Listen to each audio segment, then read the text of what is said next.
there are very, very significant moves happening in the Mediterranean with the approach of the flotilla going to the Gaza Strip. What is happening exactly? And are we expecting to see something more significant in the coming days? Well, look at this post over here. Kiran Andrew, good morning from Global Sumud Flotilla. We are 210 nautical miles of the coast of Gaza, passing north of Cairo. Really not long now, and morale, at least on my boat, is higher than it's been in a long time. Yesterday's news of the Red Crescent delivering more aid to our boats, escorted by a Turkish Navy ship, carried personal significance for me. It was the Red Crescent that saved my grandfather's life when he was shot by Zionist terrorists in the Nakba.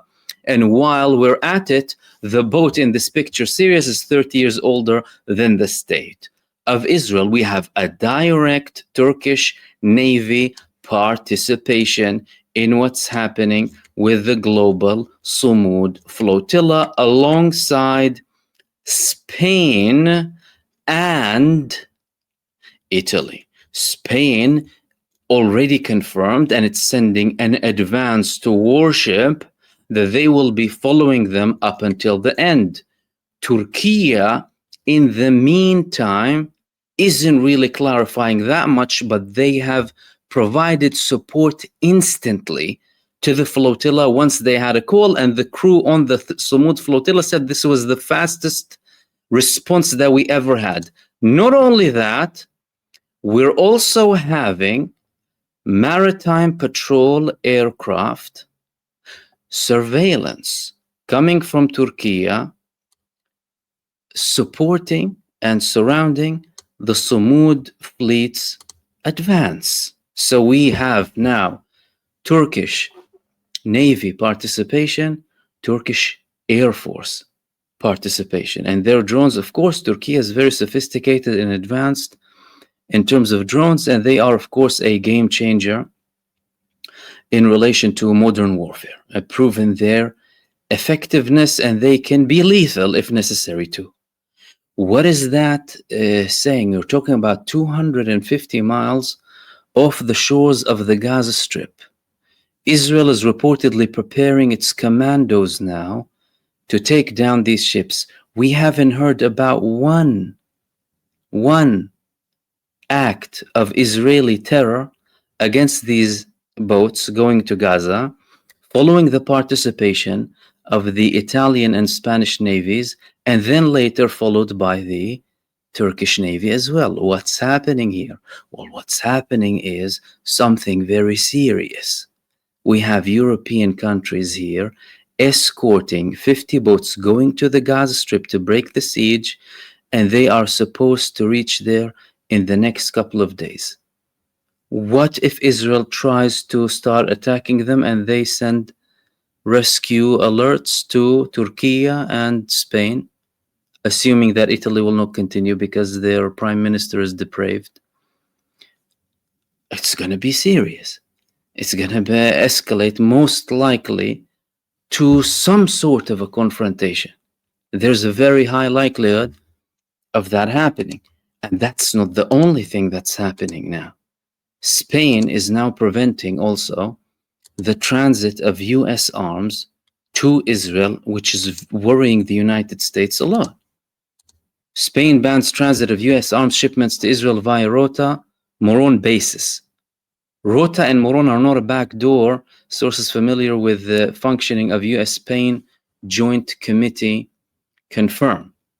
Spain prohibited on Monday the transit of US military aircraft and vessels carrying arms, ammunition, or equipment destined for Israel through its bases in Rota and Moron de la Frontera. Sources familiar with the functioning of the US-Spain Joint Committee confirmed. They're not a backdoor. The sources who wanted to stay anonymous said. The sources stressed that both remain sovereign Spanish bases under Spanish command and that all activity requires Madrid's authorization.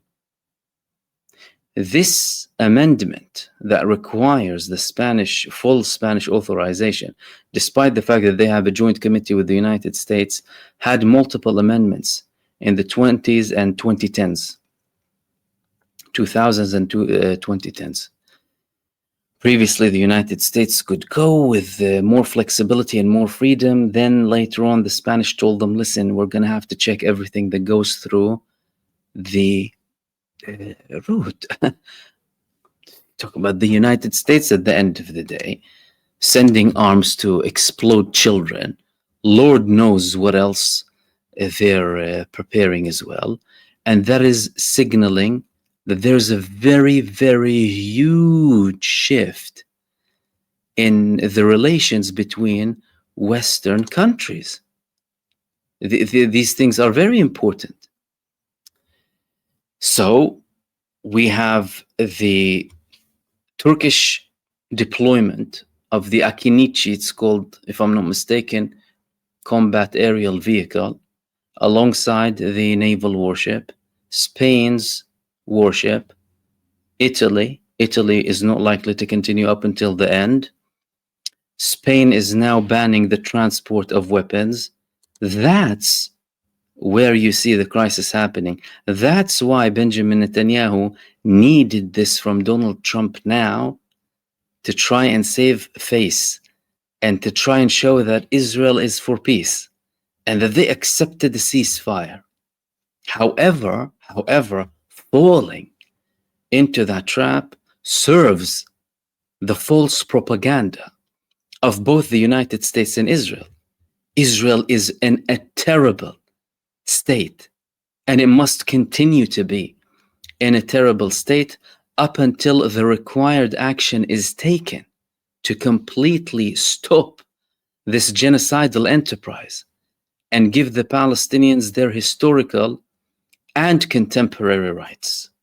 Now, all of that talk, and even with the talk of peace, that doesn't change anything from both the preparations on the ground and the likelihood of something happening in terms of a greater war in the region for various reasons. Number one, we saw clearly when the war with Iran happened.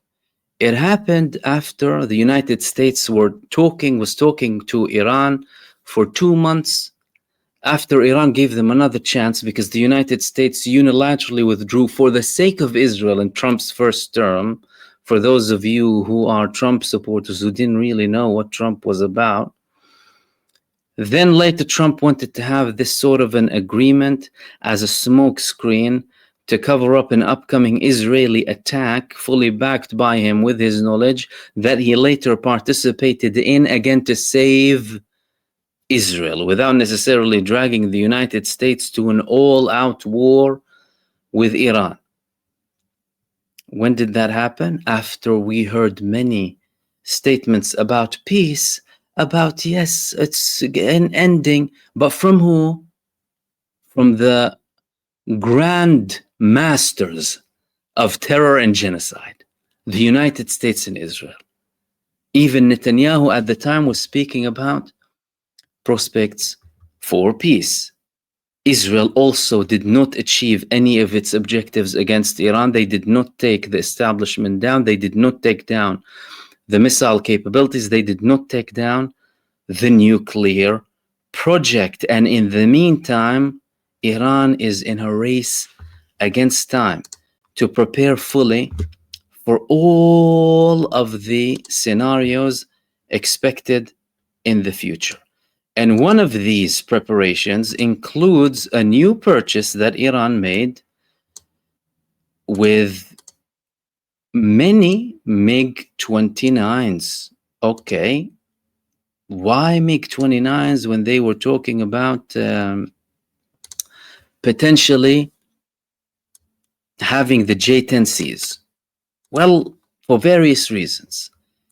Now, Iran is saying that, or reports are saying that the J-10Cs, China has a limited capability to send them to Iran. they don't have a lot of manufacturing, and Iran would have to basically wait for a big chunk of them. That's not the case with the MiG-29s. MiG-29s, they can come in a much larger quantity to Iran. We're talking about hundreds. So Russia has the capacity to send them hundreds of MiG-29s. Now, although they're not some of the latest generations, these would be some of the most significant purchases of Iran in their air force for various reasons. Number one, they've had some of them before, other MiGs too, and they are familiar with anything to do with the work and upgrades and modifications required on these fighter jets to make them capable at a very large scale, because they wouldn't want to rely on 5 or 10 or a dozen fighter jets from China, although they can potentially have more advanced capabilities in certain areas. That's something that's telling us that Iran is preparing for a much larger battle than before, and is potentially considering diversifying its strategic capabilities against Israel rather than just relying on the traditional strategic missiles that they had against Israel. They proved to be very effective.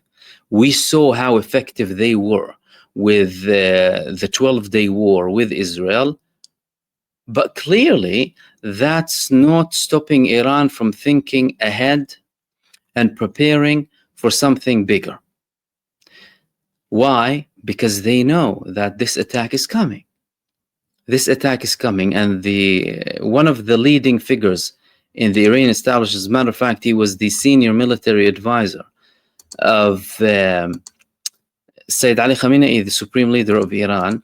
He said that the best form of defense is attack, and we need to review our strategies when it comes to Israel, because they're clearly preparing for something to come from Israel against Iran. So we have a situation here which is as follows. Israel is in a very difficult situation. It is viewed as a pariah state. It's becoming more isolated. It's losing legitimacy. It's losing traditional allies. It's causing a huge split inside of the United States, within circles that were traditionally always Zionist, always brainwashed, always pro-Israel. They're trying to have this rescue rope from Donald Trump, who happily provided them with this rescue rope, and flip the table against the Palestinian side in what appeared to be, in the beginning, as if the whole world is now against the Palestinian resistance. This is what they wanted to portray it as, which is clearly, number one, far from the truth. Secondly, nowhere near what it actually is on the ground, with Donald Trump's deception, with Donald Trump's removal of the clauses that he agreed upon with the Arab and Muslim states, and with the fact that even the senior figures in the delegation are confirming that it's going to take us some time, it's going to take us some talks, and we're going to have more time to discuss. All of that is happening while Israel is still in the same position as it was. Netanyahu is trying to save himself, trying to achieve an image of victory so that he can perhaps go on to an early election and then come up with all of these achievements. It's very unlikely for the Palestinian side to give that to him. In the meantime, all of the tensions are still going on the ground, especially with the flotilla, alongside all of the problems Israel is facing with its isolation, more countries boycotting it, and also more threats of removing Israel from international competitions, from sports competitions, and from arts competitions, alongside all of the boycotts on the financial side and on the arms side as well.